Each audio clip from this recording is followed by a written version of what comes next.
오늘 주일 2부 예배 시간은 그래서 우리가 함께 나눌 말씀 아볼로가 변화될 수 있었던 이유, 아볼로가 변화될 수 있었던 이유라는 제목으로 함께 은혜의 말씀을 나누겠습니다. 성도님들은 인생에 살아가심에 있어서 혹시 소중한 멘토가 혹시 기억나십니까? 우리 성도님들에게 있어서 가장 여러분의 신앙과 삶에 도움을 많이 주셨던 분이 혹시 머릿속에 기억나십니까? 인생을 살아감에 있어서 각 사람에게 멘토가 있다는 것은 참 유익한 일입니다. 왜냐?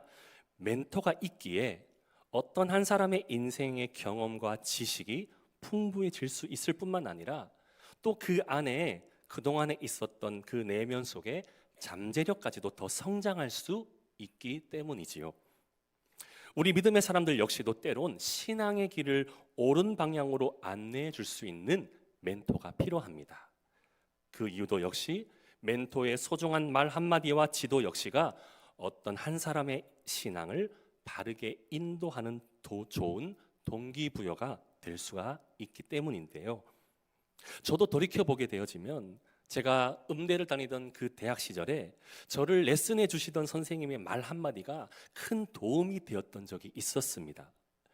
제가 현악기를 전공했다 보니까 아무도 제가 현악기를 전공했다고 생각하시는 분은 없더라고요. 예, 저는 대부분 성악이다, 덩치가 크니까 콘트라베이스 정도, 관악기 이 정도인데 제가 현악기를 아무래도 전공했습니다. 일단 했다 보니까 현악기는 소리를 낼 때 활을 가지고 이렇게 우리 악기하는 선생님들 다 있으시니까요. 우리 앞에 찬양대에 활을 가지고 이렇게 소리를 내지 않습니까? 제가 어느 날 레슨을 이제 받으러 갔는데 저희 선생님이 갑자기 레슨 도중에 끊어버리시고 이렇게 말씀하셔요. 얘야, 활을 꾹꾹 힘을 주어서 눌러서 연주해야만 꼭 큰 소리가 나는 것은 아니야. 이런 말씀을 갑자기 하시는 거예요. 무슨 상황이었냐면 이 현악기를 다루는 연주자들은 자신의 소리를 한번 이렇게 크게 내보려고 가끔은 이제 활을 과하게 이렇게 눌러가지고 소리 내려는 습관들이 종종 있거든요. 그러니 저의 그 모습을 선생님이 보시고는 활을 굳이 세게 누르지 않더라도 얼마든지 튼튼하고 아름다운 소리들을 만들어낼 수 있다고 말씀하시면서 그 당시 저희 선생님께서는 단지 그 소리 내는 법에 대해서 그냥 말로서만 설명해 주셨던 것이 아니라 그 말과 더불어 항상 레슨을 해 주실 때 직접 악기를 드시고 여러 가지 이렇게 다양한 소리를 연주로 직접 보여주시면서 그 소리의 다양함을 알려주신 이 계기가 당시 제가 대학 시절 음악을 즐겁게 공부할 수 있게 된 좋은 동기부여가 될 수가 있었습니다. 오늘 본문 말씀은 이제 구체적으로 들어갑니다. 알렉산드리아 출신 아볼로라는 사람의 이야기죠. 성경이 오늘 이 아볼로에 대해서 소개하면서 그를 칭찬합니다. 그에게 있었던 지금 탁월한 말솜씨와 또 성경을 해석함에 있어서 그 탁월한 능력까지 갖춘 사람이라고 말을 하면서 아무쪼록 아볼로는 당시 웬만한 사람들 사이에서는 말씀 참 좋다, 말씀 내용 좋고 성경을 잘 가르치는 사역자로 꽤나 평판이 좋은 사람으로 충분히 기억되고 있었을 것입니다. 하지만 오늘 아볼로의 이야기는 그 다음부터가 중요할 것 같아요. 우리 말씀 한번 볼까요? 본문 25절에 그가 일찍이 주의 도를 배워 열심히 예수에 관한 것을 자세히 말하며 가르치나, 여기서 멈춰요. 여기까지의 아볼로의 신앙 지식은 그리 심각한 문제는 크게 없기는 한 것 같은데 그런데 성경은 오늘 뭘 하나 짚어내고 있습니다. 그 다음 문장 한번 잘 볼까요? 요한의 세례만 알 따름이라. 뭔가 느낌이 좀 막혀져 있다는 어떤 느낌을 받아볼 수가 있을 거예요. 사실 아까 아볼로의 출신 지역 알렉산드리아라고 말하지 않았습니까? 알렉산드리아라고 하면 그 당시 로마 제국의 두 번째로 규모가 있었던 도시로 나옵니다. 그래서 적어도 이곳 안에는 똑똑하고 꽤나 학식 있는 유대인들이 꽤나 많이 밀집한 곳인데다가 특히 알렉산드리아에는 헬레니즘 학문이 한창 당시에 꼽히던 도시였다고 알려졌었기 때문에 적어도 이 아볼로의 책 가방끈은 생각보다는 그리 짧아 보이진 않았을 겁니다. 하지만 본문의 아볼로의 머릿속에는 어째서 지금 요한의 세례까지만 알고 있었던 걸까요? 그래서 우리가 좀 알 필요가 있다는 것. 요한의 세례란, 지금껏 아볼로가 알고만 있었던 이 요한의 세례는 어떤 의미를 담고 있을까요? 자, 마태복음 3장 5절에서 6절 말씀에 뭔가 답을 찾아볼 수 있을 것 같아요. 마태복음 3장 5절과 6절에 이렇게 기록합니다. 이때에 예루살렘과 온 유대와 요단강 사방에서 다 그에게 나와 자기들의 죄를 자복하고 요단강에서 그에게 세례를 받더니, 지금 이 장면의 배경은 지금 예루살렘과 또 각종 여러 지역 사람들이 요단강으로 나와서 요한에게 세례를 받고 있는 장면인데요. 그 가운데 지금 본문은 요한이 세례를 집례하고 있는데 세례에 참여하는 자들의 모습을 지금 보여주고 있죠. 죄를 자복한다라고 지금 기록하고 있어요. 즉 요한이 주관하였던 세례의 모습은 많은 사람들이 이 세례라는 의식을 통해서 하나님 앞에 자신들의 죄를 회개함으로 세례 받는 자들 스스로가 하나님 앞에 자신들의 삶을 돌아보게끔 하는 영적 자각의 시간으로 나아가기를 원했다는 점입니다. 그런 가운데 지금 요한은 아까 방금 본문 말씀 그 다음 절에 그는 그런데 지금 자신이 세례를 집례하는 이유와 역할이 어디까지인지를 이렇게 밝혀주고 있습니다. 마태복음 3장 11절에 이렇게 또 기록해요. 나는 너희로 회개하게 하기 위하여 물로 세례를 베풀거니와 내 뒤에 오시는 이는 나보다 능력이 많으시니 나는 그의 신을 들기도 감당하지 못하겠노라. 그는 성령과 불로 너희에게 세례를 베푸실 것이요.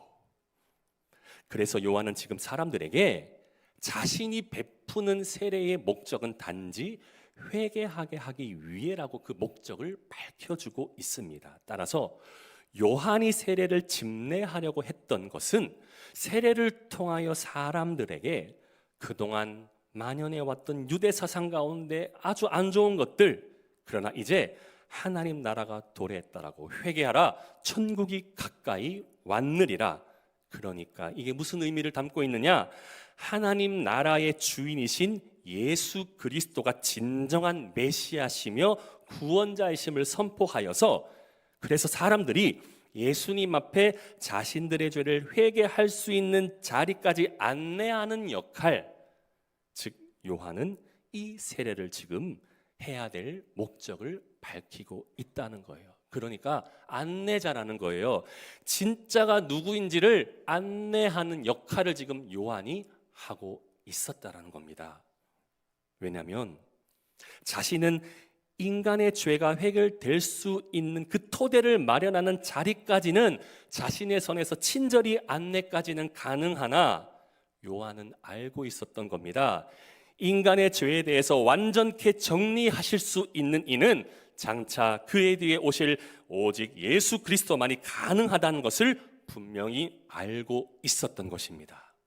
그러니 아까 방금 전 요한이 고백하기를 나는 그의 신을 들기도 감당하지 못하겠노라. 자신의 역할이 여기까지인 것을 너무나도 잘 알고 있었다는 것이죠. 따라서 본문으로 돌아오면 지금껏 아볼로가 알던 이 요한의 세례, 이 지식은 단지 죄를 자복한다는 의미까지만 아는 세례였다는 것입니다. 그러나 그러면 우리가 더 깊이 가야 될 필요성이 있지 않겠습니까? 세례가 가르치는 더 깊은 영적 의미를 아셔야 하지 않겠습니까?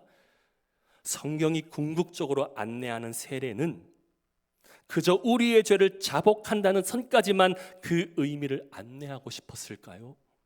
성도님들, 세례는 단순히 그저 하나의 행사와 의식으로만 끝난 것이 아니라 자막을 띄워주시면 세례가 가르치는 영적인 깊은 의미를 바로 아셔야 돼요. 바로 주 예수 그리스도로 인하여 나의 헛된 자아는 이제 죽고 내 안에 구원의 주님께서 부활해서 다시 주님의 사람으로 거듭나 주님을 온전히 믿는 사람으로 사는 삶이 세례가 주는 영적인 깊은 의미입니다. 죄를 자복하는 것까지가 아니라 우리가 주 예수 그리스도와 어떤 관련이 되어 있으며 내가 이 주님 때문에 내가 어떻게 죽고 내 안에 무엇이 살아나야 되는가, 그래서 나는 삶으로 어떻게 사는 삶이 하나님 나라에 합당한 삶인지를 알려주는 것이 세례라는 거예요. 이를 돕는 의미가 말씀으로 제가 증거해야 되겠죠? 사람의 말이 아니잖아요. 하나님의 말씀으로 증거하겠습니다. 갈라디아서 2장 20절에서 이렇게 증거하지요. 내가 그리스도와 함께 십자가에 못 박혔나니 그런즉 이제는 내가 사는 것이 아니요 오직 내 안에 그리스도께서 사시는 것이라. 이제 내가 육체 가운데 사는 것은 나를 사랑하사 나를 위하여 자기 자신을 버리신 하나님의 아들을 믿는 믿음 안에서 사는 것이라. 아멘이십니까? 우리 안에 다시 심장을 주신 거예요. 다시 거듭나게 하셔서 우리의 그동안의 헛된 심장 다 죽어버리고 주 예수 그리스도께서 제공하시는 그 심장, 그것을 통해서 우리가 하나님의 아들을 믿는 믿음 안에서 사는 것을 가르쳐 주고 있는 게 세례입니다. 따라서 지금 아볼로는 왜 이 세례의 깊은 의미를 잘 몰랐던 걸까요?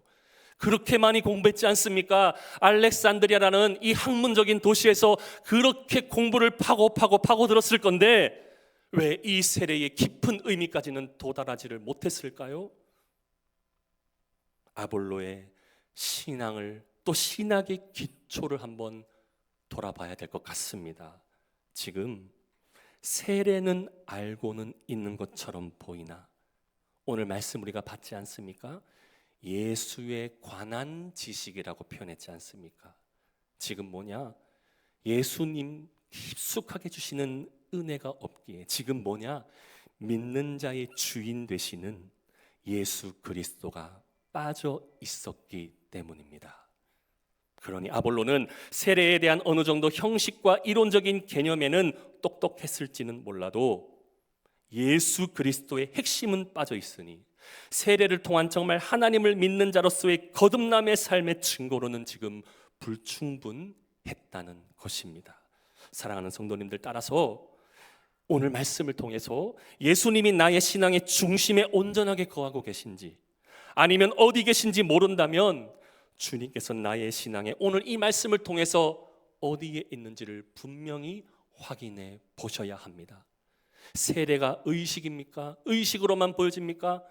예수 그리스도께서 주시는 은혜가 우리에게 없다면 세례의 의미는 아무것도 아니라는 사실을 알 수가 있어야 된다는 것이죠.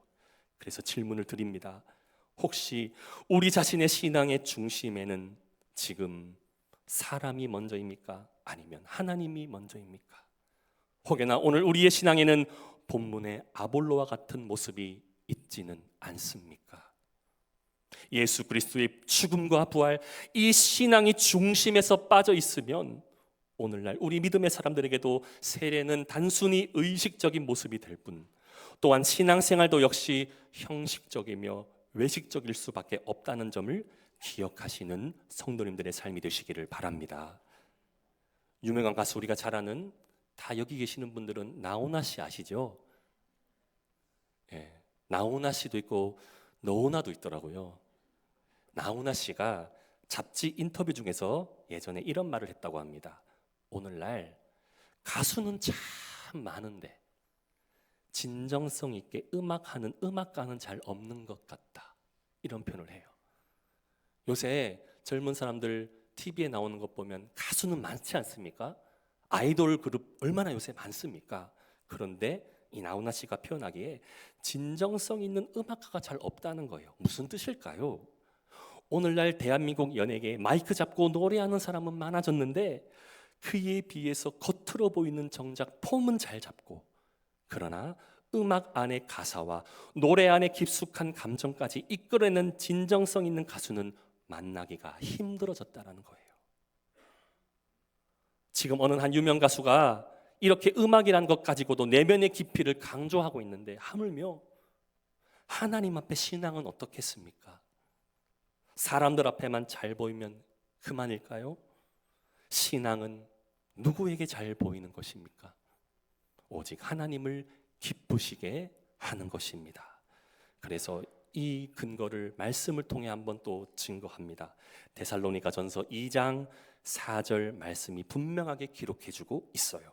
오직 하나님께 옳게 여기심을 입어 복음을 위탁받았으니 우리가 이와 같이 말함은 사람을 기쁘게 하려 함이 아니요. 함께 읽습니다. 오직 우리 마음을 감찰하시는 하나님을 기쁘시게 하려 함이라. 아멘. 하나님을 기쁘시게 하는데 우리의 목숨이 있고, 하나님을 기쁘시게 하는데 신앙의 목적이 있다는 사실을 기억하셔야 해요. 제가 사역을 하기 전에 약 8년 정도, 저도 바이올린을 했으니까 저도 레슨을 받았지만 돈을 벌기 위해서는 저도 무엇을 했을 것 같습니까? 레슨을 했겠죠. 8년 정도 제가 한 아이를 가르친 적이 있었습니다. 이야기를 들려드릴게요. 당시 대부분의 학교, 지금도 좀 그런 것 같은데 1인 1학기를 지금 학교에서 권장을 하거든요. 그래서 방과후 교실이 지금 아이들마다 초등학교에 열리지 않습니까? 그래서 이 방과후 교실에서 운영하는 바이올린 수업이 그 레슨비가 개인적으로 레슨을 하는 것보다는 조금 더 저렴합니다. 그래서 학부모들이 이제 1인 1학기를 학교에서 하라고 하니까 학교 방과후에서 운영하는 바이올린 클래스를 많이 이렇게 보내요. 또 이렇게 악기값이 또 싸고 해서 많이 보내거든요. 그런데 이 레슨 방식이, 방과후는 여러 아이들 대상으로 5명, 6명 정도 이렇게 복잡한 데서 이렇게 수업을 계속 해야 됩니다, 선생님들이. 그래서 한 명 한 명을 집중적으로 이렇게 가르치기가 쉬운 분위기가 아니에요.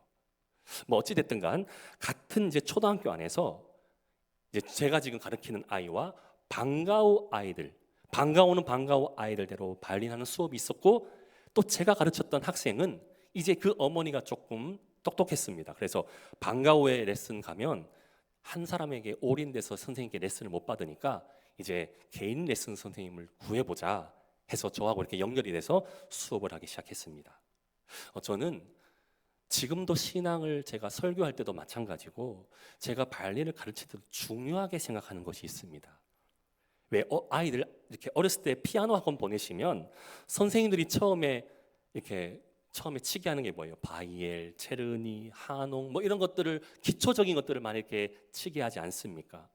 물론 바이올린도 기초가 진짜 중요합니다. 그래서 이 손 모양이라든지 악기 올리는 자세 한번 잘못 잡히면 이 자세 버릇 고치기가 또 진짜 힘든 악기가 또 이 바이올린이거든요. 하지만 아까 말씀드린 방과후 바이올린 수업은 진도 위주의 방식으로 진행해야 학부모들의 컴플레인이 들어오질 않아요. 왜? 진도가 나가니까 뭔가 좀 하고 있구나, 이렇게 안심을 하는 경우가 많습니다. 그러다 보니 방과후에는 못하는 것이 있다면 기초를 꼼꼼히 다루기는 어려운 수업 시간이 대다수였다는 거죠. 그렇게 저의 생각은 이 방과후 수업과 달랐습니다. 저는 진도 위주만의 레슨이 아니라 이 한 아이가 탄탄하게 기초를 배워서 나중에 어떠한 난이도가 있는 곡일지라도 거뜬히 연주를 잘 해내도록 도와주는 것이 더 중요하다고 생각했습니다. 그래서 저는 막 곡 중심보다는 기초를 다룬 아주 딱딱하게 중심으로 레슨을 진행했어요. 그러니 이 아이의 어머니가 가만히 있었겠습니까? 이렇게 말을 해요. 아니 선생님, 왜 우리 애는 저 방과후 아이들보다 진도가 느리죠? 당연히 할 수 있는 질문, 저는 알아요. 당연히 알았죠. 왜냐, 저는 겉핥기식으로 대충 진도만 잘 나가면 되는 그런 레슨을 선호하지를 않았기 때문입니다. 그래서 이 어머니는 늘 저희 레슨 방식에 불만을 가지시다가 이제 방과후를 보내야 하나 이렇게 하고 있던 찰나에 이제 반전의 일이 하나 있습니다.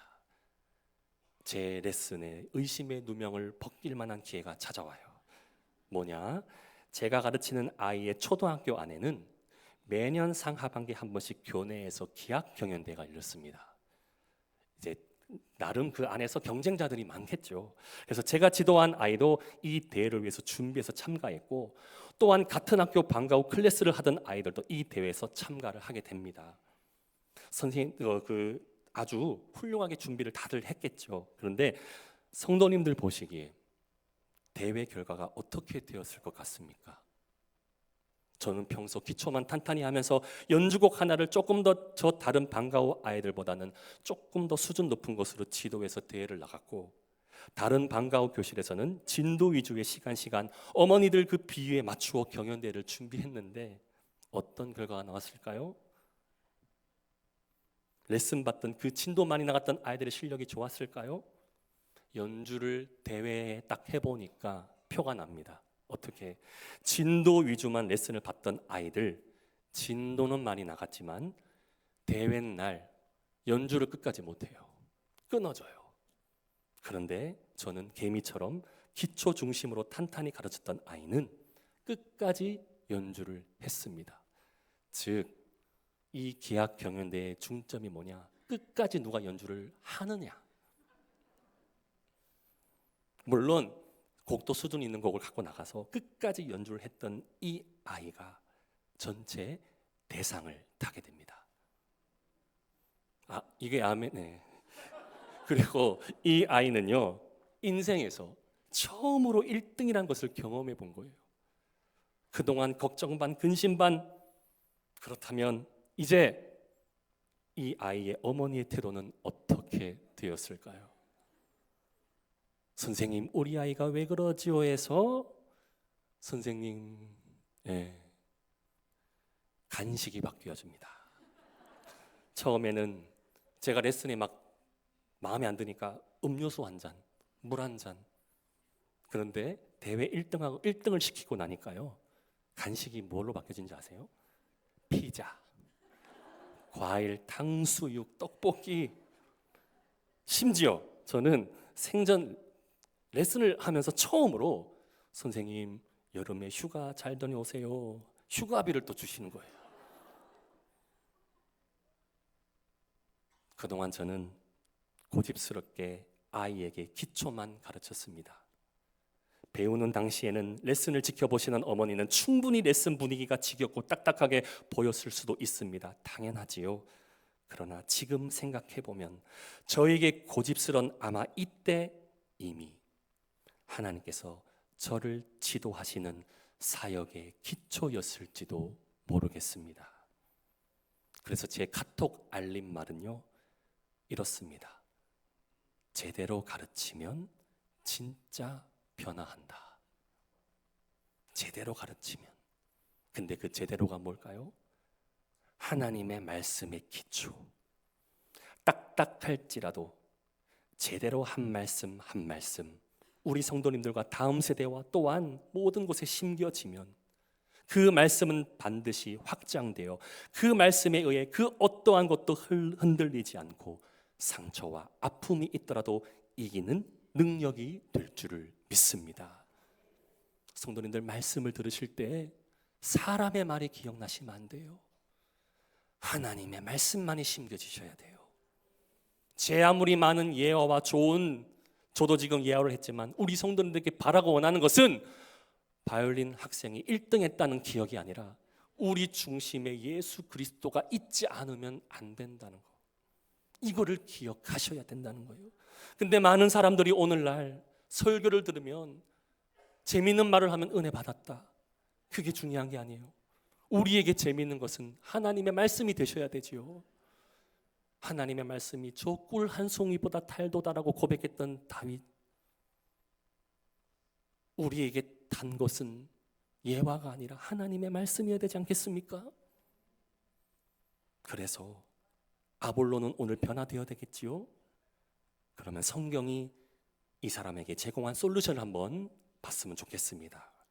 자, 성경은 그래서 아볼로의 신앙과 신학이 변화되기 위해서 성경은 솔루션을 진행하여 어떤 솔루션이었나? 아볼로의 곁에 한 가정부부를 멘토로 붙여주셔요. 바로 본문의 아굴라와 브리스길라 부부예요. 이들이 본문 26절에 지나가다가 아볼로의 설교를 우연히 듣습니다. 듣지만 듣다 보니까 뭔가 부족해 보였던 것 같아요. 그래서 오늘 성경에도 기록하고 있는 이 요한의 세례에 대해서 지금 아굴라 부부가, 이 아볼로란 사람이 세례에 대해서 더 영적 깊은 깨달음을 가졌으면 하고 지금 그 마음을 알려주기 위해서 지금 함께 하는 시간들을 각자 갖고 있었진 않았나 싶습니다. 그래서 오늘 본문 26절 후반에 보시겠습니까? 본문 26절 후반에 이들이 이렇게 도움을 주고 있습니다. 브리스길라와 아굴라가 듣고 데려다가 하나님의 도를 더 정확하게 풀어 이르더라. 사실 이 지금 브리스길라가 아내고요, 아굴라가 남편입니다. 지금 아볼로뿐만이 아니라 이들 부부가 얼마나 멘토 역할을 또 했는지 사도 바울의 사역에도 이들이 큰 도움을 준 사람들이었습니다. 그래서 사도행전 18장 1절에서 3절에 이런 기록이 있어요.